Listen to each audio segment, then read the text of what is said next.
Hey there, welcome to another Sunday talk. We're continuing our trek through Matthew. We're starting to get down to the last section, the last phase of Jesus' ministry, and into the Passion narrative. But today we're still in chapter 15, and we're looking at something. It's one of those stories that is a bit of a struggle, and historically people have had a lot of trouble with this one, trying to figure out what was going on, what really happened. There's a lot of theories, but it's difficult. And that's in chapter 15, starting with verse 21, sometimes referred to as the Canaanite woman or the Syrophoenician woman. And it's a very different encounter, because typically someone who wants to do Jesus in asks a question and Jesus turns it on them. And here it's just a completely different dynamic. She seems to turn the table on Jesus. Did she talk him into something? Did she get him? Was he having a rotten day? Was he being hostile? Was he being dismissive? Some people like to say, hey, this woman came out there and she set him straight. I'm not real comfortable with that, but we'll talk with that a little bit later. So, context. We're always getting the big picture here, right?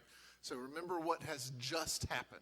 We had the feeding of the 5,000, then the trip across the water, Jesus walking on the water, Peter's little encounter with him, and all that, where, Lord, save me, O ye of little faith. And then in the beginning of chapter 15, we get this conflict with the Pharisees and the teachers of the law, and the whole it's kind of a rejection by the power structure of Israel, and Jesus is arguing with them kind of over what's clean and unclean. What does it really mean? What does it mean to be defiled? And of course that would be something that would be very important when he interacts with a Gentile woman. So there's all this stuff going on. He's just had this talk with his disciples about how the heart condition is really more important than the rituals. Interesting comment. And then leaving that place, he withdrew to the region of Tyre and Sidon. Now, just recently, Jesus was in Gentile territory. After he heard about the death of John the Baptist, he crossed over away from Herod's territory into Gentile territory. But it sounds like the crowds were all Jewish, the Israelites following him into Gentile territory. So this is a tad different, because we're seeing him run into a local, I guess. But I think it's interesting because Tyre and Sidon, that's kind of like representative of wickedness. Do you remember back in Matthew 11 when Jesus is denouncing the cities where most of his miracles had been performed? I tell you, it will be more bearable for Tyre and Sidon on the day of judgment than you. So, interesting that this is the place, one of the paragons of wickedness, is where he has this encounter. And it's a Canaanite woman. So remember, the Canaanites, hopefully you remember this part. Israel went to the promised land, which was inhabited by Canaanites and other tribes that they were supposed to drive out before them and wipe out so that they wouldn't infect Israel. And you remember, was it Jacob and Esau? Don't marry a Canaanite woman, whatever you do. So yeah, that. And let's just look at what happens. So at first, it appears that Jesus and his disciples are maybe on their way somewhere. It has the either they were camping and she was on the outskirts, or they were kind of on their way somewhere and she was nearby. It's kind of hard to picture. It could have gone either way. But it doesn't start with a face-to-face encounter. It says she came to him, but she's calling out. And she's not talking to him, and they're not face to face. Lord, Son of David, have mercy on me. My daughter is suffering terribly from demon possession. But Jesus didn't answer a word. So, again, it says that. Jesus didn't respond. So his disciples came to him and urged him, send her away. She just keeps crying out after us. That after us kind of is what makes me think of them moving along and she's trailing the group. But see, they came to him. So the disciples, there was some distance, there was some space, and they're like, Jesus, can you just send her away? She's so loud. Tell her to be quiet. I can't hear my music.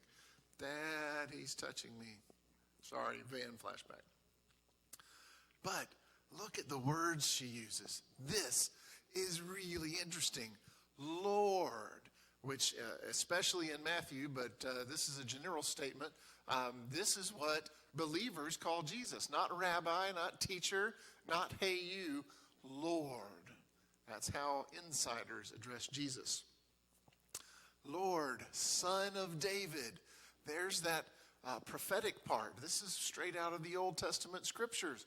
We see comments about Son of David from the crowd at the triumphal entry, the blind man or men, depending on which gospel. You know, Lord, Son of David, have mercy on me. And have mercy. Have mercy pops up all over the Psalms, so it's kind of got this very worshipful overtone. So she's calling out to him, but the content of that short saying tells us so much that she is sure of who Jesus is, maybe more so than the other people in the area. The disciples themselves seemed a little confused on this sometimes. She knew he was Lord, the Messiah, the Son of David. And she was crying out for mercy for herself, for her daughter who was demon-possessed. So, again, not face-to-face, she's calling out, and Jesus is quiet. So we don't know how to interpret that. We're assuming that he heard, since Matthew says he did not answer, but we don't know. Maybe he was just waiting. We don't know. But we'll interpret that as we move forward and see how it all plays out. So the first actual conversation is not Jesus and the woman, it's Jesus and his disciples. The disciples come and say, send her away, she keeps crying. And he's answered to the disciples. He's talking to them. I was sent only to the lost sheep of Israel. Maybe he said it so she could hear, maybe not. We don't know. But this is something he says to his disciples. And again, in Matthew, it's very clear that Jesus' mission is to go to the lost sheep of Israel and to spread the gospel, so to speak, to begin the movement of the kingdom of God. And we know that it is supposed to spread from there. But at this point, this is just about the Jews, right? Again, I think it's kind of weird. I try not to do disciple bashing because we give them a hard time sometimes. But they had just had this experience out in the wilderness in a Gentile area with a huge crowd. And you remember what they did? They said, we need to send these people away. And Jesus was like, no, I don't think so. And here it is. Here it's happening again. These guys just didn't catch on very quickly. That's all I'm saying. Surely one of them had to be like, I feel like we did this before.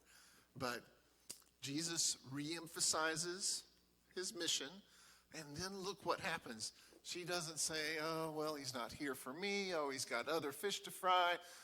He's not answering. This isn't working. What does she do? She came to him, and this is face to face. So this is kind of another section of the interaction.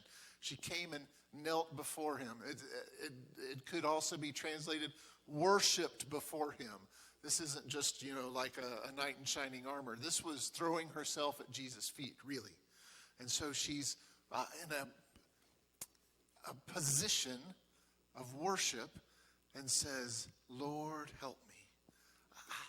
It is a different verb from what Peter said, but it's so similar. Lord, save me. And she's saying, Lord, help me. It's a compound word in Greek that puts together run and cry. So she's literally saying, be the one that runs to me in response to my cry for help. So she's saying, Lord, help me. And then verse 26, this is the part that really gets people. Is it not right? Oh no, it is not. I switched two words. It makes a big difference. It is not right to take the children's bread and toss it to their dogs. And that seems on the surface like he's saying, well, the children of Israel are the kids here. They're the important ones, and you Gentiles, you're dogs. And you're not going to get any of the food, the bread of life, meant for the Jews. That's kind of what it looks like on the surface. Here's why I think that's not quite true. So I'm just saying maybe not. How would I know for sure? How would any of us know exactly what he meant? But I'm just trying to make sense of this, because I've struggled with this most of my life, as many people have. One of the clues is how he says this. And it's not obvious from the English translation. But one, in Israel, they did have dogs, but they were street dogs, kind of mostly wild. We have some community neighborhood cats where I live, and they swing by and they'll eat food that you leave out on the doorstep, but they don't hang around. They don't do people. And dogs were a lot like that, kind of half wild. They'd come around to try to steal scraps and stuff. So what Jesus is saying here, he's using kind of an affectionate diminutive. So he's almost saying like they're little puppies or they're little doggies. So he's speaking of pets. So he's really kind of saying, and it's in English, it's translated to their dogs, to take the children's bread and give it to their pets, their household dogs, which is a different thing from throwing it to the dogs.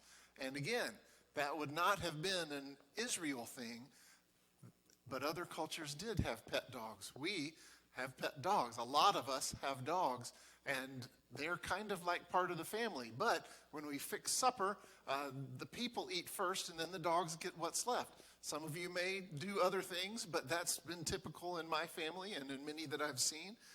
It's just about order. We love our dogs. They get their own food too, but they get some little stuff from us. So is it possible he was just using an illustration she would understand because of her culture? He was speaking her language maybe. Hey, listen, we don't take it away from the kids and give it to the pets. The kids get it first, right? And look at how she responds. There's no offense. There's no like, how dare you? She doesn't say, what are you trying to say, buddy? There's no fight. She actually says, it's true. That's true. Yes, Lord, truth. But, the dogs eat whatever falls off the table, right? Staying with his illustration. And that's true.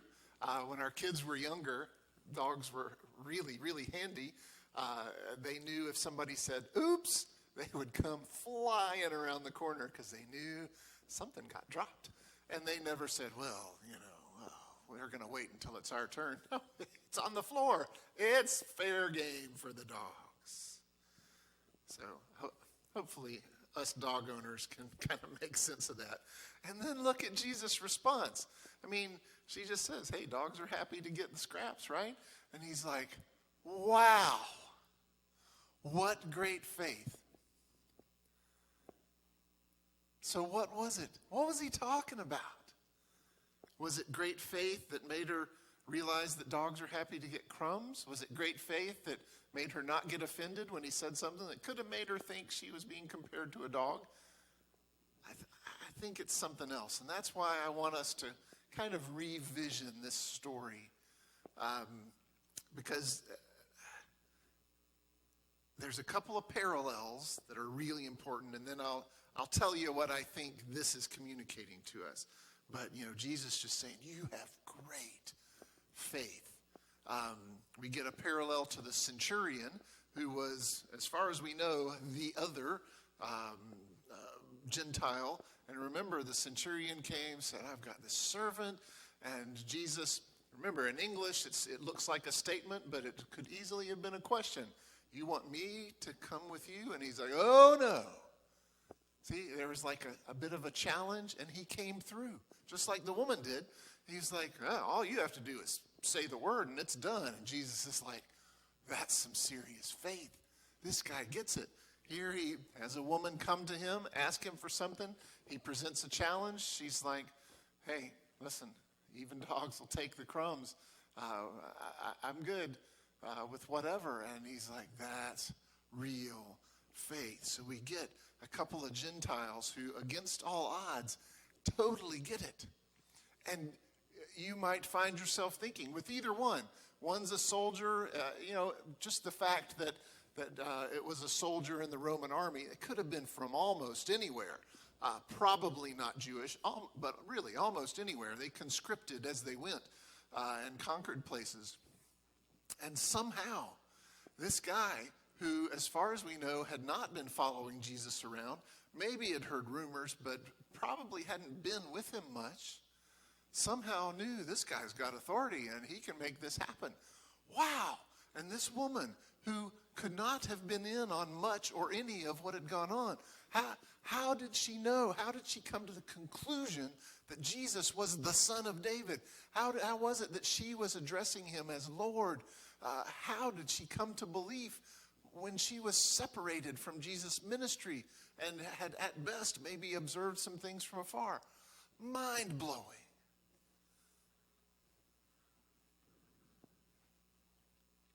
And I'm sure those are lessons for us. Those examples are given because, Jesus was bringing the message to the Jews. This was the fulfillment of why God had picked them, had recruited Abraham so long ago and said, you and your descendants, you're going to be, the focal point of my plan. And so this was the carrying on of that plan. And yet, outsiders are showing stupendous faith, while the ones closest to Jesus, the insiders, are sometimes getting it and sometimes not. And the people who studied the scriptures the most and were so close to God completely didn't get it. Yeah, there's a message there for sure. And the direct parallel, just no accident in the way Matthew sets up this story. Whether or not Jesus intended it that way, it's hard to say. But Matthew sets this up where we've got Peter saying, Lord, save me, and being pulled out of the water, and Jesus saying, you of little faith. And then we get a woman saying, Lord, help me.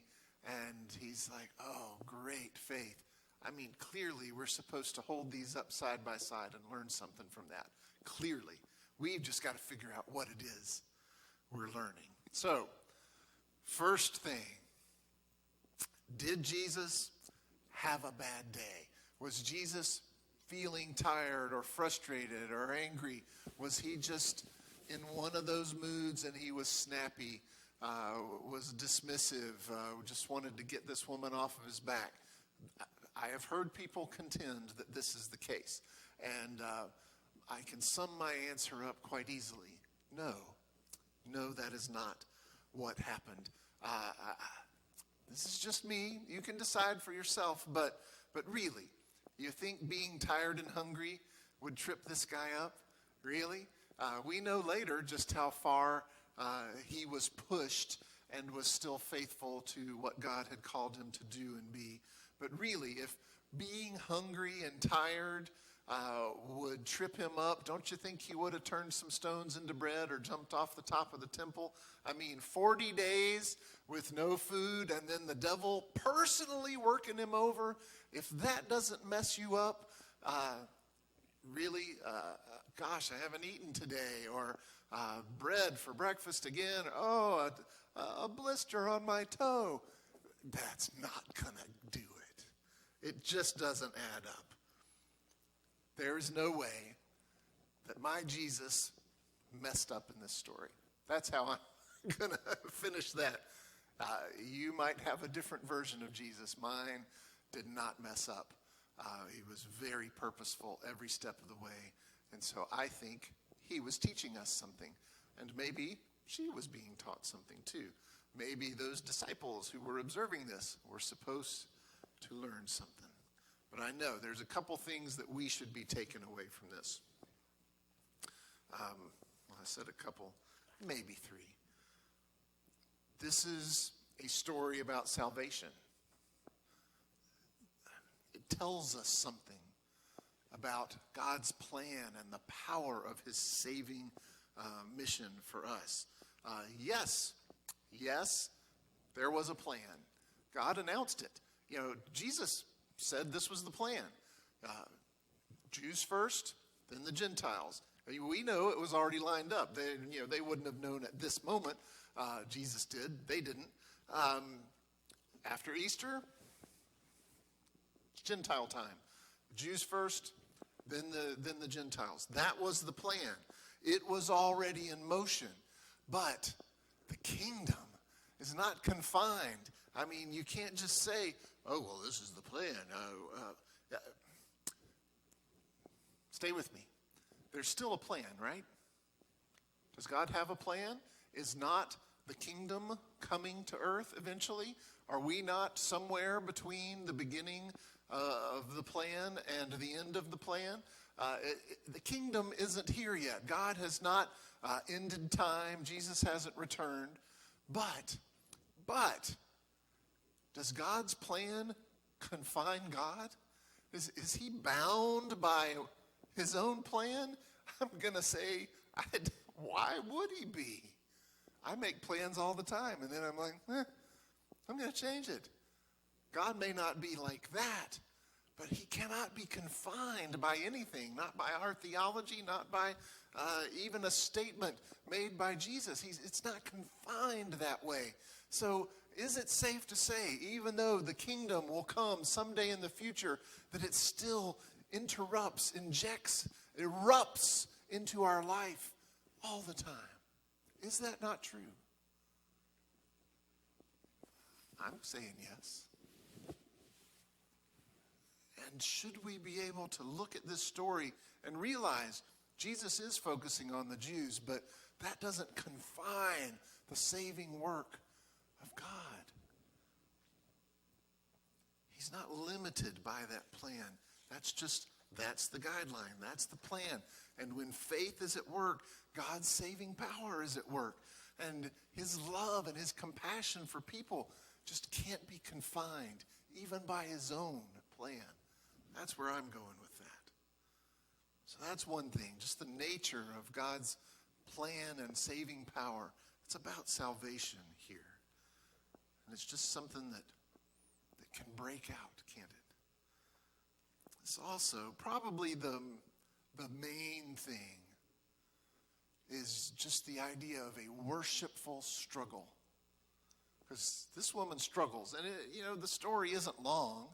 It sounds like it takes place over a fairly short time. I'm not sure that's true. But even if it was fairly compact, this shows resilience and perseverance and some struggle. And she's working through feeling like there's no response at all. Does she get mad? Is she like, forget you, Jesus? How dare you? No. She's worshipful. And she's willing to this is not really a negotiation, but she hears Jesus. She responds and just indicates, hey, I'm okay with anything. But she engages in that conversation with him and doesn't just give up because there's a plan, because things are heading in other directions, because it's difficult. Have you ever prayed for something and felt like you weren't getting a response? Just heard deafening silence, felt like nothing was happening? Were you ever tempted to think God just wasn't listening? I think that's true for a lot of people. Based on this story, how should we respond to that? Get angry? Get frustrated? Shake our fist? Walk away? Or continue worshipfully struggling, calling out Jesus, have mercy on me.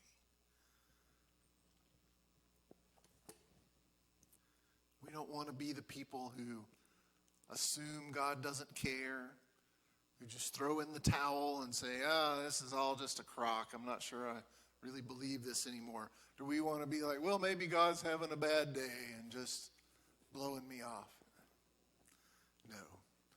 We don't want to panic. We don't want to start assuming that we've been abandoned. Remember what happened in the boat? They were panicking. They were thinking, Jesus isn't with us. We're in big trouble. Right?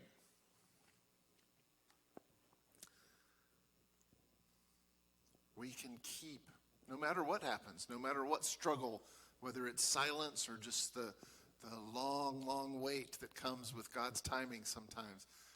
Sometimes we need to push through. And we can remember, here she is, continuously throwing herself upon the mercy of God, throwing ourselves at his feet, where Peter and the disciples were worried. They were thinking maybe Jesus wasn't with them. And even when they saw somebody, they were just like, I don't know about this. Jesus can't be with us because we left him way over there. And here she is, so sure of his presence, sure of his love, sure of his care. The great faith compared to the little faith of the disciples. And notice she doesn't say, if you are the son of David, heal my daughter. That's kind of what Peter said, sort of, right? He tested Jesus. He wanted something really spectacular to show him that Jesus was present and real. And she just steadfastly threw herself on his mercy. And that's why Peter, and again, he just represents people. We're not bashing him. Get this idea of little faith. And she is the example of great faith. And the last thing I just kind of want to leave you with, and this was probably very pertinent to the people who were watching at the time. I'm sure the disciples had a lot of conversations about this. I'm sure that Matthew and his church had a lot of conversations about this. And I hope people throughout history have really thought about this, but it's very pertinent for us now as a society. Just some of the things that have bubbled to the surface over the last few years. But notice, it's a woman and a Gentile. Kind of a double outsider, if you will. Because remember, good Jewish men didn't talk to women. They didn't talk to Gentile women. You didn't go near them. You didn't interact with them. In the very Orthodox Jewish community today, a man will not touch a woman other than his wife. Do you know that? Today. And so she was an outsider, an other. That's kind of the term I see popping up in psychological circles. There's a lot of people who feel like they're treated as other. Whatever setting you're in, if you don't fit, you feel like an other. Not an us, but an other. And we reflexively assume that others are bad, lesser, less likable, all the negative stereotypes. And that comes from the in-group, out-group dynamic. It's how our brains work. It's how we think, based on our herd animal instincts. And here we see those 12 good Jewish men and Matthew's church and ourselves being challenged to really think about, do we really consider some people farther from God? Less lovable? Less worthy? Oof. We've mostly gotten past the stuff about women, not as far past it as we like to think, but we're doing a lot better. We've acknowledged as a society that women can become educated and learn about the Bible. Some people even let them be ministers these days. Huh? But there's still that other thing. Immigrants, that comes up now and again. People whose skin is a different color. People who have a different background, a different culture, who talk differently or look different or have a different style than we do. And we think of them as others, as someone that's maybe not quite as good as we are, maybe not as lovable, not as worthy, not as close to God. And I'm feeling like this story reminds us that those outsiders may be closer than all of the insiders. Maybe we shouldn't be quite so dismissive. Maybe we should examine our own perceptions and maybe refuse to give in to that kind of reflexive categorization. Oh, they're different, so they must be bad. We've got to let go of that because she was different. Both a woman and a Gentile. What a double whammy in that society. And Jesus says, this is your model right here. That's great faith, guys. Did you see that? And all the disciples are like, man, we blew it. Why weren't we the one? What? Who did? Did we miss something? Can't you see them? They had to be like, didn't he just tell us we had little faith? What is going on here? Aren't we? He chose us. They were probably a little offended. Their feelings were probably hurt, but I hope they took the lesson, and I hope we take it too. Let's not be deciding who's worthy and who's not, who's in and who's out, because that's trying to put boundaries on God. It just doesn't work. God's love and saving plan just cannot be confined. So let's live out our faith in part by assuming everybody can have faith, that anybody can benefit from knowing Christ and becoming part of God's kingdom. Let's not write people off quite so quickly, huh? We want to be the ones that bring people closer, not the ones who are like, Jesus, let's send this one away. She's annoying us. Oof. Yeah, that one hurt just saying out loud. That can never, never be us. May we be the ones running to the cries of those who need help and bringing them to Jesus. He's the one that can bring healing, that can help, that can save everyone. In the name of the Father, Son, and Holy Spirit.